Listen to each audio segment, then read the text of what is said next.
이 시간 예배 자리에 나오신 여러분을 주님의 이름으로 환영합니다. 다 일어나셔서 찬송가 31장 함께 부르십니다.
다 자리에 앉으시겠습니다. 거룩하신 하나님, 오늘 저희가 주님 앞에 모여 영과 진리로 예배드리려 합니다.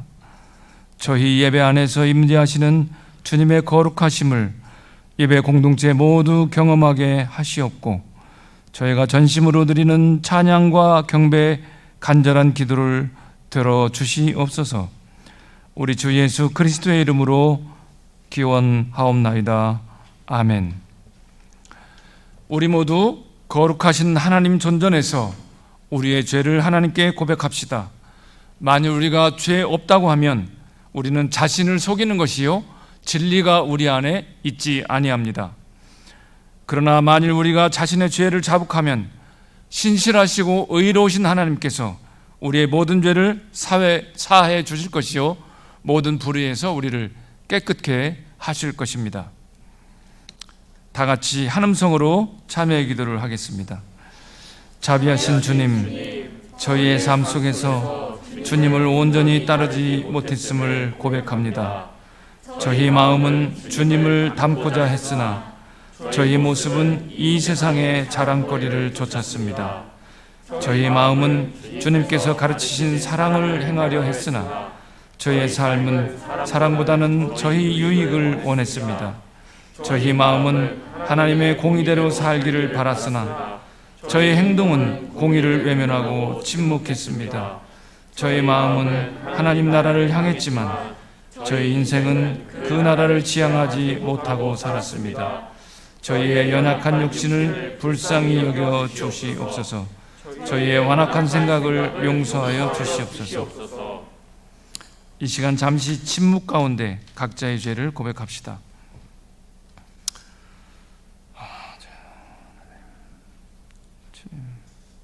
불쌍히 여겨주옵소서. 왜하지? 불의를 먹어도 침묵하고 저희 자신의 영광을 생각한 죄 정말 아주 회자였어. 빛을 드러내지 못합니다. 정말로 어려운 주님, 불쌍히 여기시고 저희 연약함을 도우시고 제 자비를 긍휼을 베풀어 주시기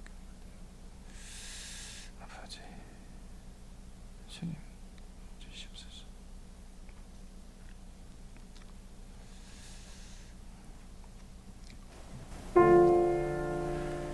주여 우리를 불쌍히 여기소서. 주여 우리를 불쌍히 여기소서. 그리스도여 우리를 불쌍히 여기소서. 그리스도여 우리를 불쌍히 여기소서. 주여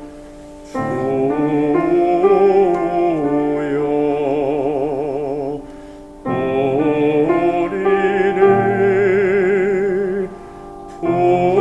불쌍히 여기소서. 주여 우리를 불쌍히 여기소서.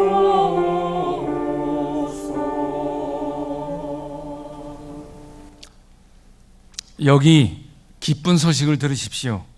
누가 우리를 정죄하겠습니까? 우리가 아직 죄인 되었을 때에 예수께서 우리를 위해 죽으심으로 우리를 향한 하나님의 사랑을 확증하셨습니다. 누구든지 그리스도 안에 있으면 새로운 피조물입니다. 죄악된 옛 삶은 지나가고 새 삶이 시작되었습니다. 예수 그리스도의 이름으로 우리는 용서함을 받았습니다. 아멘.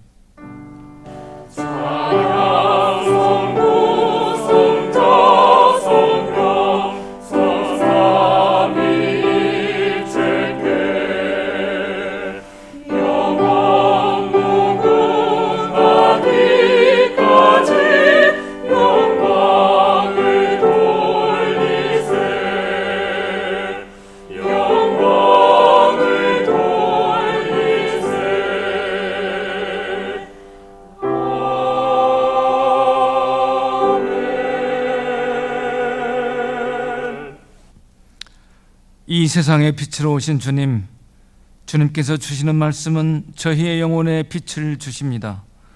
지금 주시는 말씀을 들을 때에 저희의 마음과 생각이 거룩해지고 저희의 삶이 주님께 더 나아가도록 성령께서 지혜의 영을 부어 주시옵소서.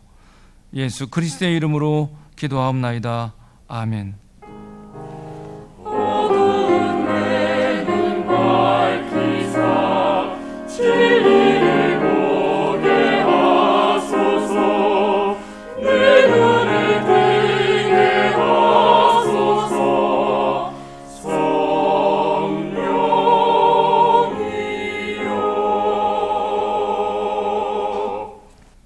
오늘 우리에게 주시는 구약의 말씀은 하박국 2장 1절로 5절입니다. 내가 내 파수하는 곳에 서며 성루에 서리라.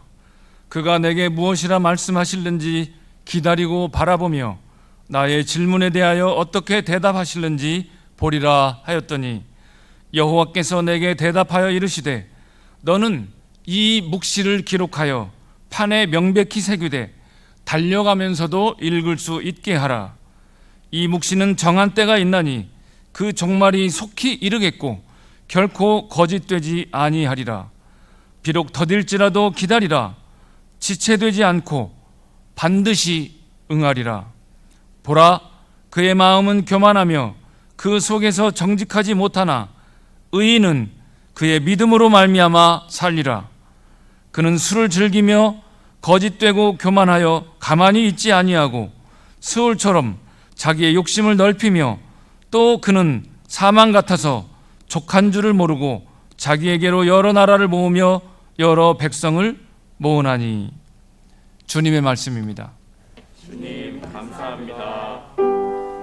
그 영광 중에 계신 주 나 찬송합니다. 영원히 계신 주 이름 나 찬송합니다.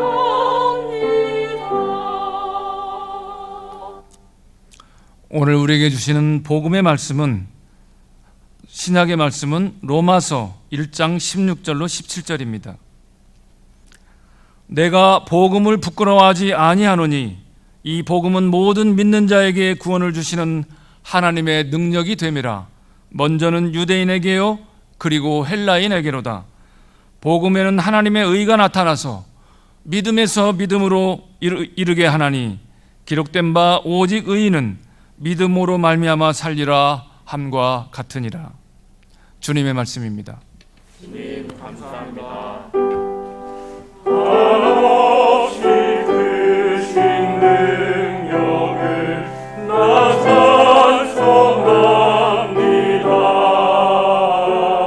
참되고 믿는 그 언약 나 찬송합니다. 아멘. 이번 학기부터 우리에게 새 부원장님을 주셨는데 이제 오늘 처음으로 설교 말씀을 우리에게 전해 주시겠습니다. 파수대 설이라라고 하는 제목으로 홍성혁 부원장님 나오셔서 하나님 말씀 증거해 주시겠습니다.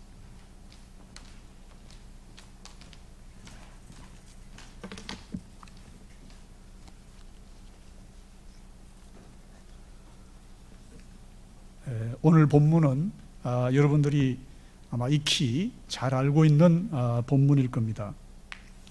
오늘 본문은 소위 이제 신바빌로니아라고 하는 나라가 이제 고대 근동의 패권을 이제 지기 위해서 시리아 팔레스타인의 여러 나라들을 침략하는 그런 야욕을 드러내기 시작하는 때를 말합니다. 이 당시가 연대적으로 얘기하면 626년부터 나보폴라사르가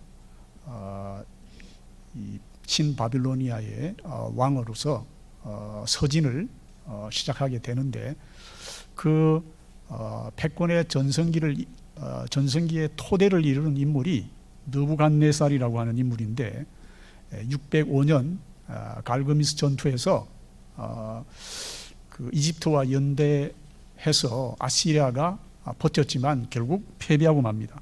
그것을 기하로 해서 고대 근동에서 이 신바빌로니아의 패권이 강화되는 그런 계기가 됩니다. 이럴 때에 시리아 팔레스타인의 이 군소 국가들은 이런 그 제국의 침략 앞에서 두려움에 떨 수밖에 없습니다. 그래서 그 영향이 이 팔레스타인의 조그만 나라인 유다에도 미칠 수밖에 없는 그런 상황이었습니다. 그래서 이 유다 사회가 정치적인 면에서뿐만 아니라 종교적으로도 상당히 불안한 그런 상황이었습니다. 이런 상황 속에서 하박국은 여호와께 질문을 던지고 그 응답을 받는 이제 그런 그 예언을 전하게 됩니다.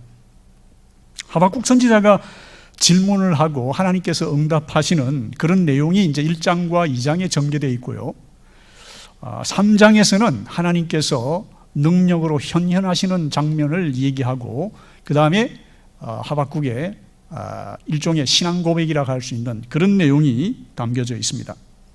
오늘 본문은 선지자가 두 번의 질문을 던지고 하나님께서 응답하는 질문과 응답의 형식으로 되어 있습니다.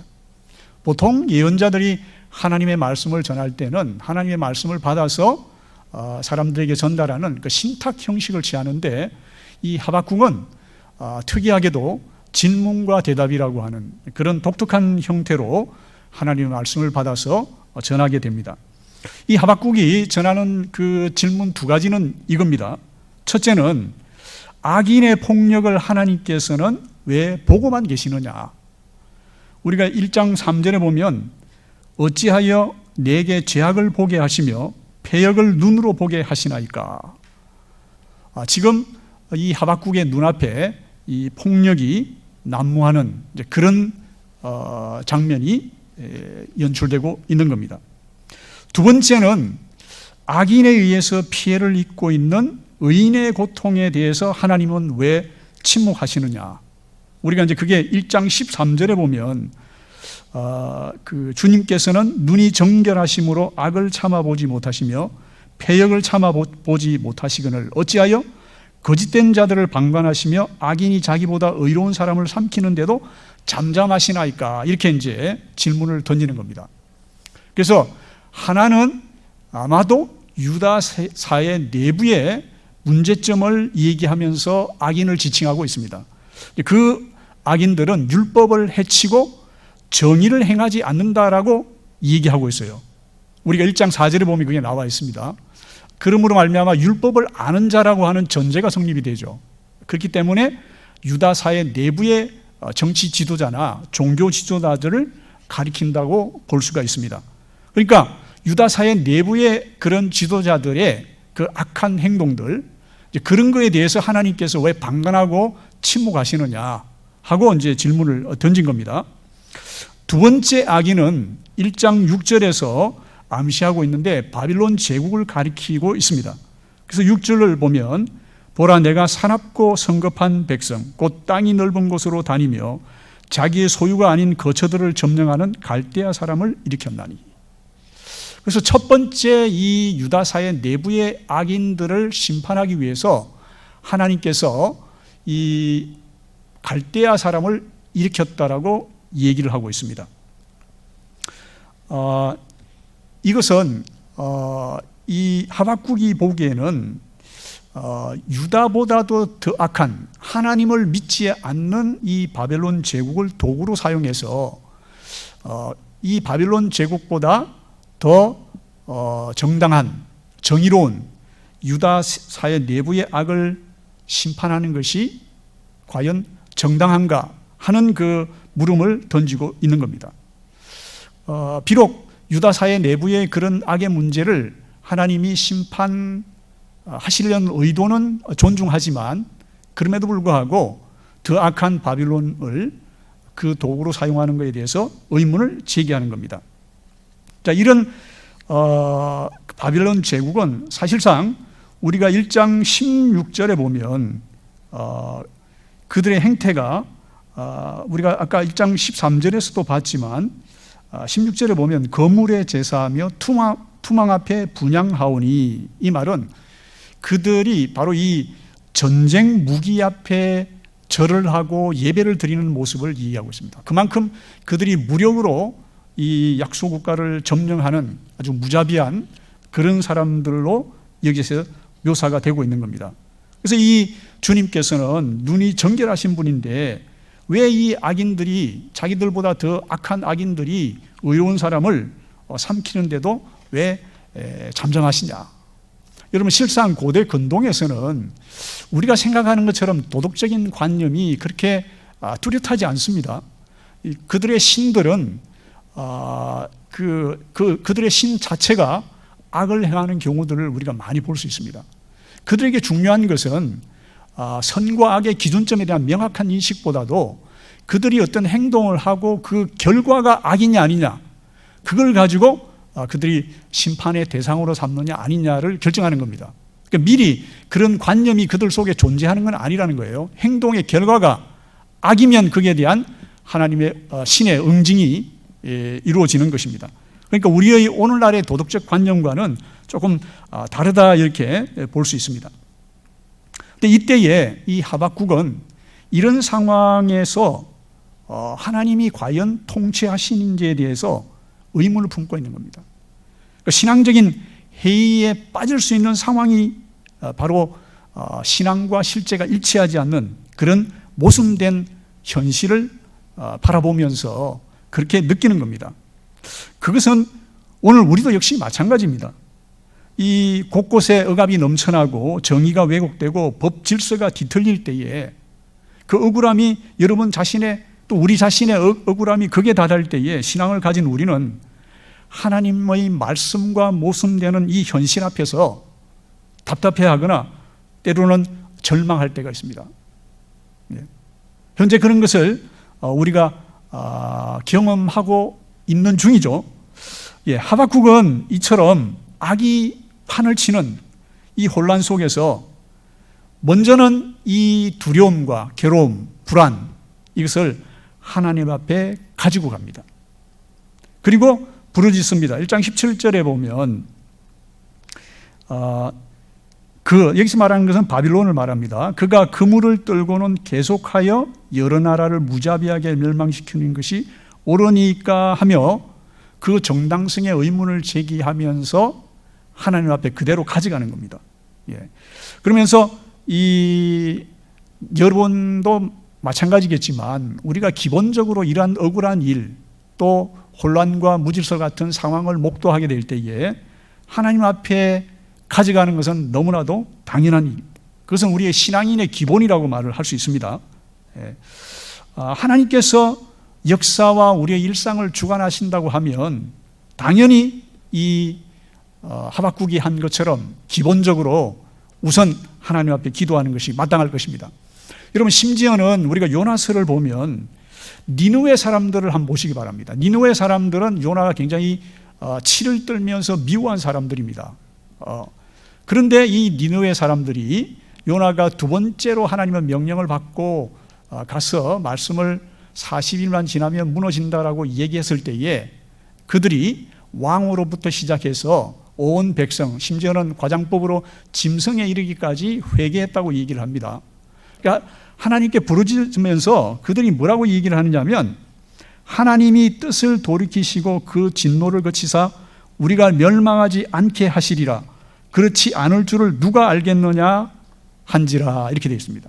누가 알겠느냐, who knows라고 하는 그 말을 던졌다는 거죠. 그러니까 일말의 가능성에 기대서 하나님께서 그들을 살려주실 것을 기대했다는 거죠. 희망이 거의 없는 중에 일말의 가능성을 생각하면서 누가 알겠느냐 하면서 기도했다는 겁니다. 그러니까 심지어는 하나님을 믿지 않고 하나님의 백성을 핍박한 그들조차도 일말의 가능성을 생각하며 하나님 앞에 기도했고 그 기도가 응답을 받아서 그들은 구원을 요나가 싫어했지만 그들은 구원을 받았습니다. 그러므로 기본적으로 우리가 이런 일을 당할 때 역사와 우리의 삶을 주관하신 것이 하나님이라고 생각한다면 당연히 기도해야 될 것입니다. 그런데 이 하박국은 여기서 한 걸음 더 나아가게 됩니다. 우리가 2장 1절에 보면 내가 파수하는 곳에 서며 성루에 서리라. 그가 내게 무엇이라 말씀하실는지 기다리고 바라보며 나의 질문에 대하여 어떻게 대답하실는지 보리라. 그러니까 하나님의 응답에 대한 기대감을 가지고 있다는 것을 알 수가 있습니다. 우리가 기도해놓고도 하나님이 과연 응답하실까에 대해서 묻지도 않고 생각하지도 않고 그냥 우리가 일방적으로 기도만 해버릴 경우가 많은데 이 하박국은 거기에 대한 기대가 있는 겁니다. 그런데 그 기대를 우리가 여기서 서리라, 기다리리라, 보리라 이 말 속에는 여러분 히브리어 문법적으로 1인칭 의지법이 들어가 있습니다. 그것은 이 하박국이 그렇게 의지적으로 결단을 했다는 겁니다. 그러니까 막연히 기다리지 않고 그가 파수대에 서리라라고 하는 의지적인 결단을 했다고 하는 겁니다. 우리가 어떤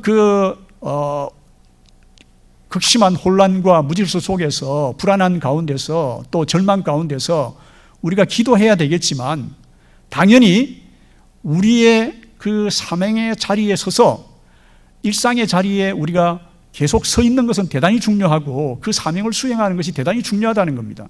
그런 속에서 내가 기도한 것에 대한 하나님의 응답이 반드시 있을 것이라고 하는 그런 의지적인 결단과 기대, 이것이 반드시 있어야 된다는 겁니다. 여러분 선지자는 일반적으로 우리가 파수꾼으로 간주가 됩니다. 에스겔서 3장 17절에 보면 인자야 내가 너를 이스라엘 족속의 파수꾼으로 세웠으니 너는 내 입의 말을 듣고 나를 대신하여 그들을 깨우치라.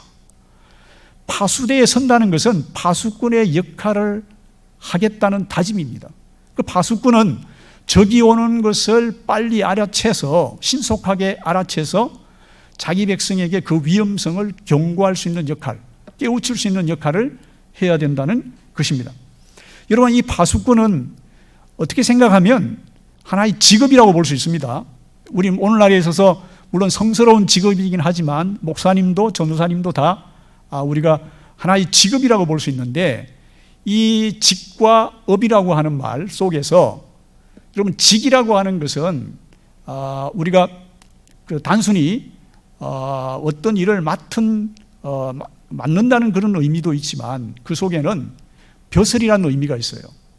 이게 영어로 말하면 스테이러스라고 하는 말인데 신분을 가리키는 겁니다. 그러니까 직의 의미로서의 직업을 내가 수행하고 있는 것인가. 이 업이라고 하는 것은 이 한자어가 이 수풀이 있는데 그 안에 나무가 뿌리를 받고 있는 모습을 가리키는 겁니다. 그러니까 이거는 이동성이 없는 거예요.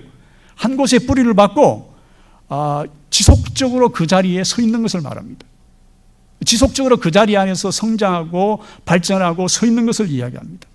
그러니까 우리가 직업을 하나의 신분, 스테이터스로 간주할 것이냐, 아니면 그 속에서 계속 뿌리를 내리고 성장하고 발전하고 어떤 지속적으로 이것을 발전을 이루는 업으로서의 의미로 생각할 것이냐, 이건 대단히 중요한 문제라고 판단할 수 있습니다. 만약에 하박국이 이 바빌로니아의 그 엄청난 그 침략의 이빨 앞에서 무서워 두려워서 이 파수꾼으로서의 역할을 포기한다면, 어쩌면 인간적으로 두렵기 때문에 도망갈 궁리를 할 수가 있습니다. 여건이 어렵기 때문에 이 파수꾼의 직을 버리고 도망가려고 생각할 수가 있을 겁니다. 그런데 하박국은 아까 1인칭 의지법으로 표현한 것처럼, 세 개의 동사를 통해서 표현한 것처럼 자기가 파수대라고 하는 파수꾼의 그 사명을 천직으로 여기고 거기에 다시 올라서겠다는 것입니다. 여러분, 이 직은 매우 가변적이에요. 여러분, 우리가 뭐 부장, 과장 이런 것들은 일정 기간이 지나면 그 타이틀을 벗어야 됩니다. 그런 가변성이 있어요. 불안정한 겁니다. 그런데 이 업이라고 하는 것은 항상성이 있어요. 상황 변화에 따라 바뀌지 않습니다. 이게 그래서 하늘이 내린 천직이라고 합니다. 그래서 우리가 여러분 vocation이라고 하는 게 하늘이 내린 업이라는 거예요. 여러분이 목사로서 또는 전도사로서의 사역, 그것은 하나님이 내리신 겁니다. 그것은 우리가 단순히 어떤 순간에 없어질 것이 아니라 영원히 지속될 수 있는 그런 사명이라고 하는 것입니다. 그래서 이 하박국은 바로 이 업이라고 하는, 파수꾼으로서의 그 업이라고 하는 의미에 집중을 했기 때문에 그는 의적인 결단을 내리고 두려움 속에서도, 불안정한 상황 속에서도 그는 파수대에 올라갈 수 있었던 겁니다. 그런데 우리가 이런 그 의식이 늘 우리를 지속적으로 지켜주면 정말 좋겠지만, 여러분, 우리가 다윗의 경우를 보면 왕이라고 하는 것도 결국은 하나님이 내려주시는 거죠. 하나님의 기름 부음을 통해서 주시는 겁니다. 그러니까 그런 측면에서는 하나의 우리가 직업이다 이렇게 생각할 수 있어요. 그러니까 신분으로서의 왕이라는 최고 높은 자리의 직도 생각할 수 있지만, 그러나 우리가 성경에서 다윗에게 하나님께서 영원한 언약인 다윗 언약을 맺으면서 영원성을 전제로 한 바로 업의 의미로서의 왕의 자리를 준 겁니다.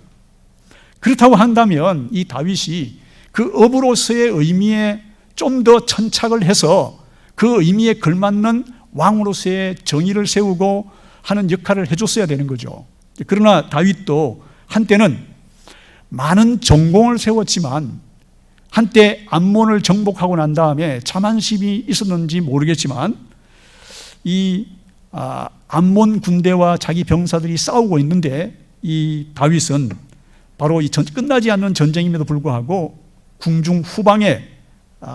궁중에서 한가롭게 지냈습니다. 그러다가 밧세바가 목욕하는 것을 발견을 하고 그것을 자기 손에 넣기 위해서 일종의 살인 교사를 하게 되는 거죠. 그렇게 해서 우리아를 전쟁에 내보내서 죽게 만들어 버립니다. 그 결과로 그는 자기 집안이 무너지는 그런 험한 꼴을 당하지 않으면 안 됐습니다. 잠시나마 그는 왕이 직의 의미도 있지만 그보다 더 중요한 것이 업의 의미가 있다는 것을 놓친 게 아닌가 그렇게 생각할 수 있습니다. 여러분 자신은 어떻습니까? 여러분은 사역자로 하나님의 사역자로 부름받은 자신의 역할을 직으로 생각합니까? 아니면 업으로 생각합니까? 다른 어떤 잡념이 개입될 수 없을 정도로 스스로 사역자로서 말씀과 영성의 깊이와 넓이를 더하고 그것을 세우는 데 집중하고 있는지요?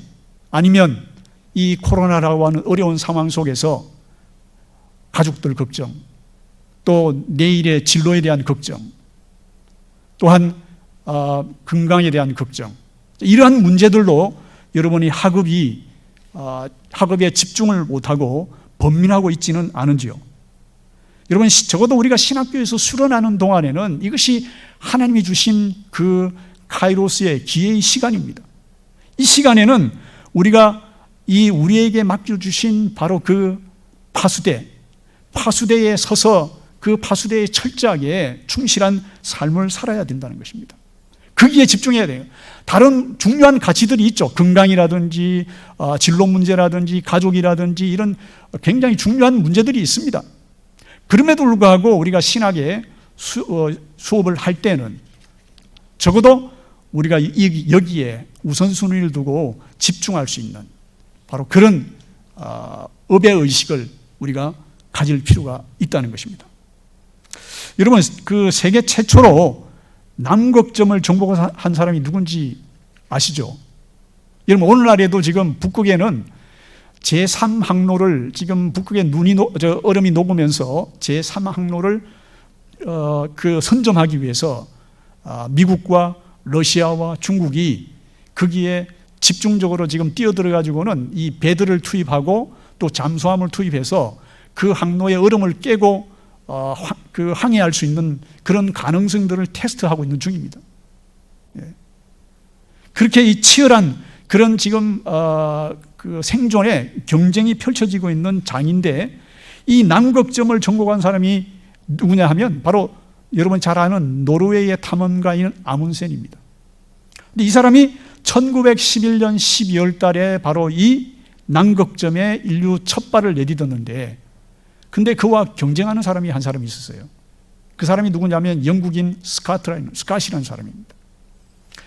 근데 이 스캇은 이 아문센보다 한 달 늦게 그 땅을 밟게 되었습니다. 근데 이 두 사람 사이에는 이 남극점에 접근하는 전략의 차이가 있었습니다. 이 아문센은 바로 이 남극점에 최단거리를 설정을 하고 거기에 필요한 지혜를 얻기 위해서 이 북극에 살고 있는 그런 사람들의 지혜집을 읽고 그거에 대한 그 지식을 쌓았습니다. 그래서 여러분 소위 크레바스라고 하는 이 얼음과 얼음 사이에 그런 텀들이 있어서 언제 빠질지 모르죠. 그런 크레바스의 위험성이라든지 이런 것들 그것을 숙지하고 그 다음에 같이 동방할 수 있는 사람을 이 북극에 있던 그 개들 그런 그 개와 그 다음에 그 스키 그리고 이 개를 몰 수 있고 스키를 탈 수 있는 그런 생존 능력이 뛰어난 체력이 강한 그리고 그런 추위를 견뎌본 사람이 있는 그런 사람을 보조 인력으로 동원을 했습니다. 그래서 그는 또 그 다음에 이 하루에 28km라고 하는 딱 그 목표를 정해놨습니다. 그래서 이 남극점에 도달하기까지 하루에 28km씩 간다. 그리고 생존에 최적화된 사람들만 고용을 했습니다. 그래서 그는 그가 목표로 하는 때에 이 남극점을 밟을 수 있어요. 그러나 반대로 이스카스는 거기에는 남극에 대한 연구할 수 있는 과학자라든지 이런 사람들을 같이 동행시키려고 했습니다. 그리고 이런 그 썰매를 끄는 개 대신에 이 조랑말이라든지 이런 잘못된 그런 그 도구들을 동원을 하게 됐습니다. 과학자들은 남극 탐험에 굉장히 중요한 여러 가지 지식들을 쌓고 제공할 수 있으니까 이제 일석이조로 그런 생각을 했던 거죠. 근데 이 과학자들은 체력이 떨어지는 겁니다. 생존 능력이 떨어지는 겁니다. 그래서 이 아문센보다 더 빨리 도달할 수가 없었다는 겁니다. 그러니까 이 남극점이라고 하는 극한 추위 속에서 어떤 지점에 도달하기 위해서는 최적화가 필요한데 최대한 단순화가 필요하다는 겁니다. 여러 가지를 주렁주렁 매달고 우리가 거기까지 도달할 수는 없어요. 때로 필요하면 우리에게 지금 이 신학교에서 신학 수업에 최적화되는 게 뭘까요? 바로 여러분이 이 안에서 말씀에 대한 능력과 영성의 깊이를 쌓는 거라고 저는 생각합니다. 이것이 훈련되어야만이 여러분이 현장에 나가서 그 바쁜 속에서 이 말씀을 궁구하고 그 말씀에서 찾아낸 그 통찰력과 의미들을 성도들에게 전할 수가 있는 겁니다. 여기서 최적화된 삶을 살지 못한다면 결국 나가서 우리는 그렇고 그런 삶을 살 수밖에 없습니다. 저나 여러분이나 다 하나님의 그 소명을 받은 자로서 우리에게 하나님께서 주신 파수대가 있습니다. 그 파수대에 우리는 집중력을 발휘해야 됩니다. 그래서 오늘 이 하박국이 이런 결단을 내렸을 때 하나님께서 그 다음에 응답을 주는 내용이 2장 2절부터 나옵니다.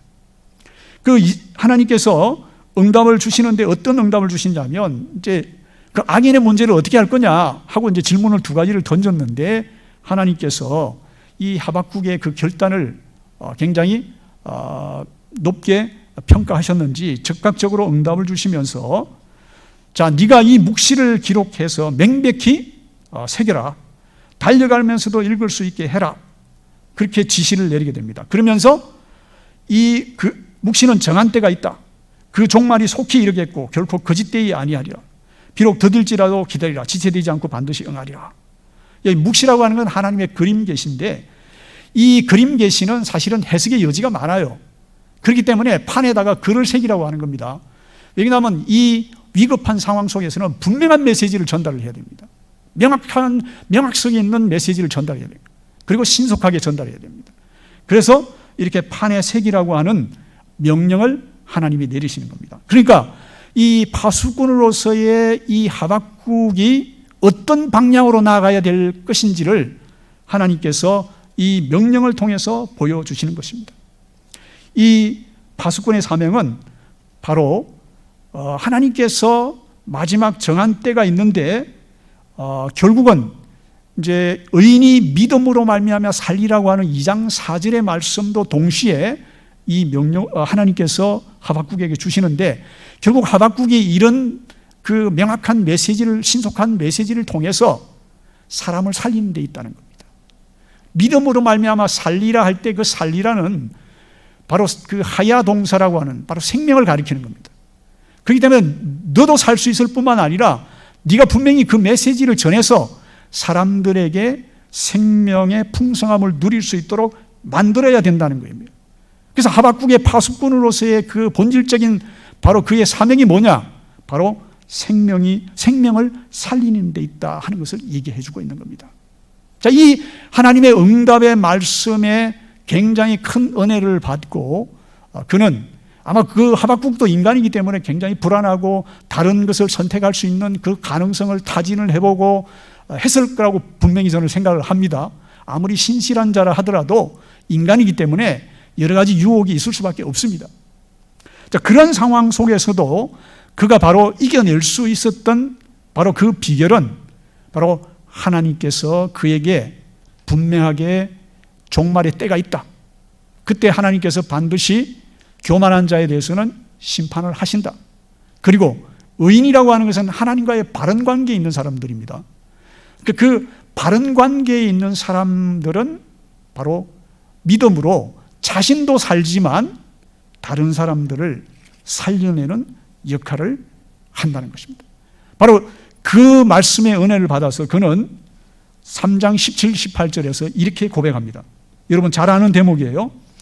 비록 무화과나무가 무성하지 못하며 포도나무에 열매가 없고 감람나무에 소출이 없으며 밭에 먹을 것이 없으며 우리의 양이 없으며 외양간에 소가 없을지라도 나는 여호와로 말미암아 즐거워하며 나의 구원의 하나님으로 말미암아 기뻐하리로다. 먹을 수 있는 그런 그 양식들이 전혀 없는 상황에서도 나는 하나님께서 보여주신 이 묵시로 말미암아서 나는 기뻐할 수 있다는 거예요. 그 어떤 여하한 상황에서도 신앙적인 투지를 잃지 않을 것이라고 하는 고백이 바로 여기에 있는 것입니다. 저와 우리 신대원생 여러분, 여러분의 파수대는 어디입니까? 혹시 다른 곳에 유혹을 받고 있지는 않는지요? 여러분은 이미 하나님께서 보내신 예수 그리스도의 은혜로 믿음으로 말미암는 의를 누리고 계신 분들입니다. 여러분은 의인들입니다.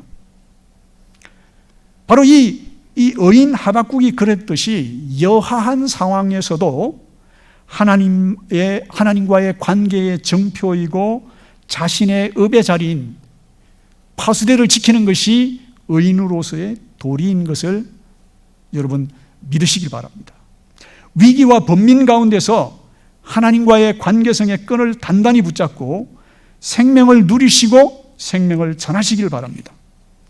적어도 선지동산에서의 수확 중에서는 번민하게 하는 다른 일들을 내려놓고 오로지 파수꾼으로서의 여러분의 사명의 자리에 집중하기 위해서 날마다 파수대에 오르기로 결단하고 끊임없는 실험 가운데서도 믿음으로 승리하시기를 주님의 이름으로 축원합니다. 기도하겠습니다. 살아계신 하나님, 우리의 시대가 또 우리의 환경이 코로나 중에 결코 쉽지 않은 그러한 상황입니다. 때로는 불안이 엄습해오고 때로는 절망스럽기까지 합니다. 이런 상황 속에서도 하나님의 사역자로서 계속 사역의 자리를 지켜야 하는지요? 바로 하박국이 던진 질문과 같습니다. 하나님께서 우리를 의인으로 불러주셨사오니 끝까지 하나님께서 우리에게 반드시 때가 되면 응답하시고 모든 것을 바로잡아 생명의 역사를 누릴 수 있도록 만들어 주실 거라는 것을 믿게 하여 주옵소서. 우리 신대원생과 저희 모두가 다 그러한 그 생명의 역사를 호흡하며 그렇게 기뻐하며 즐거워하며 절망 가운데서도 승리를 노래할 수 있는 저희 모두가 될 수 있도록 축복하옵소서. 감사드리며 예수 그리스도 이름으로 기도합니다.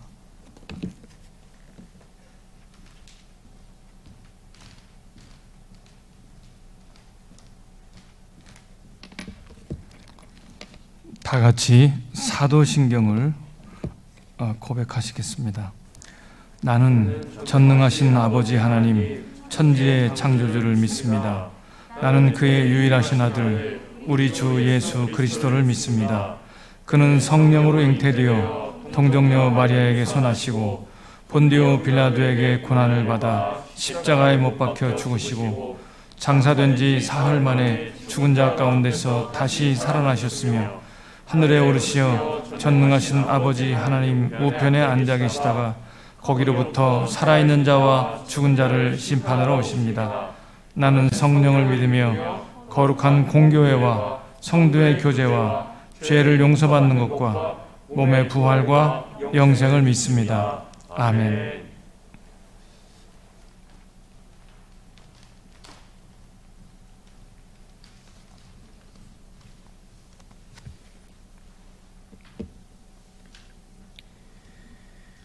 주님, 저희들이 주님 앞에 나와 간절히 기도합니다. 저희의 기도를 들어주소서.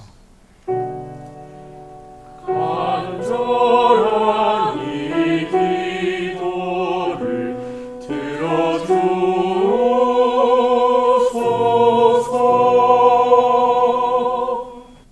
세상의 주관자이신 하나님, 비록 질병이 성하여 힘들고 흉흉한 삶을 살지만 주님께서 이 세상을 고쳐나가시고 다시 예배가 살아나고 교회가 부흥하는 역사가 일어나게 하시옵소서.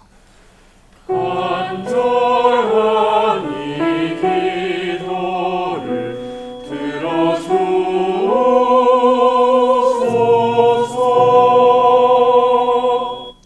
회복과 위로의 하나님, 이 어려운 세상 속에서 도움의 손길을 받지 못하여 생명의 위협을 받고 있는 이들과 피폐해진 삶 속에서 신음하고 있는 이들, 그리고 삶의 무게를 이기지 못하여 쓰러지는 모든 이들을 기억하시고 저희가 그들을 위해 손을 내밀어 위로하고 도울 수 있게 하시옵소서. 간절하니 기도를 들어주소서.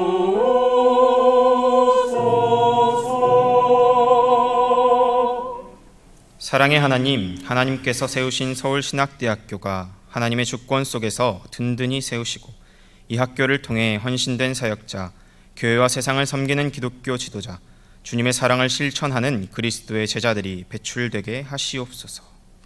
간절하니 기도를 들어주소서.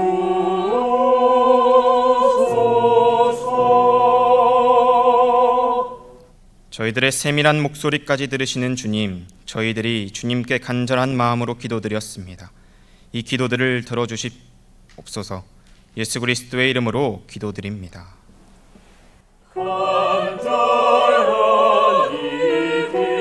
기도를 들어주소서.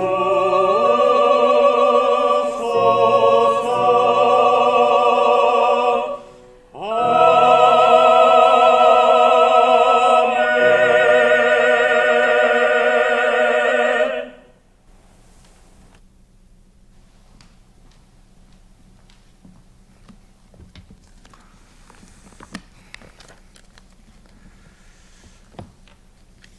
알리는 말씀입니다.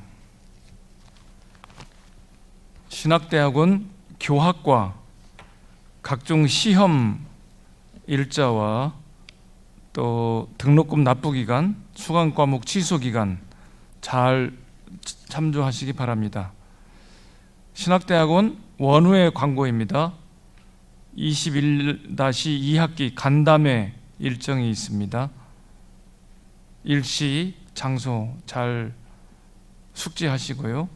좋은 시간 되시기 바랍니다.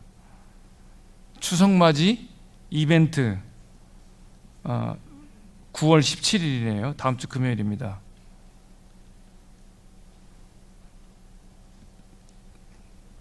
참고하시고 좋은 상들 많이 받으시기 바랍니다. 서신 한 책의 사람들 광고 있습니다. 여기 뭐 동영상 있나요? 없습니까? 그러면 잘 확인하시고요.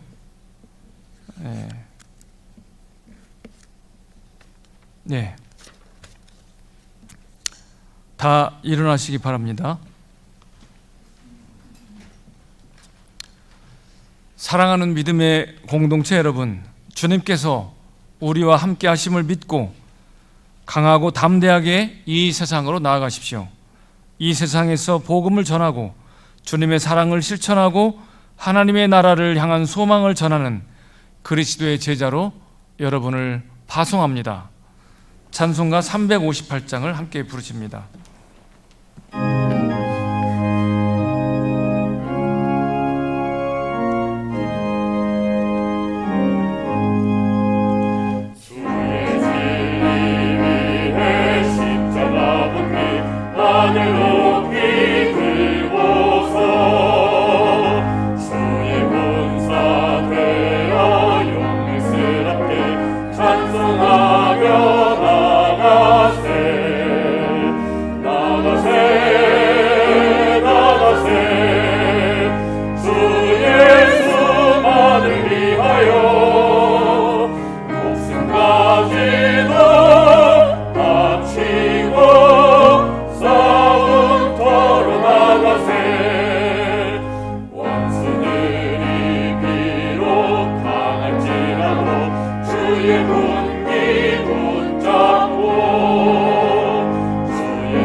나가세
우리를 중생케 하시는 예수 그리스도의 은혜와 우리를 성결케 하시는 아버지 하나님의 사랑하심과 우리의 영과 육을 강건케 하시는 성령님의 역사가 주님 다시 오실 때까지 항상 함께 하시기를 축원하옵나이다.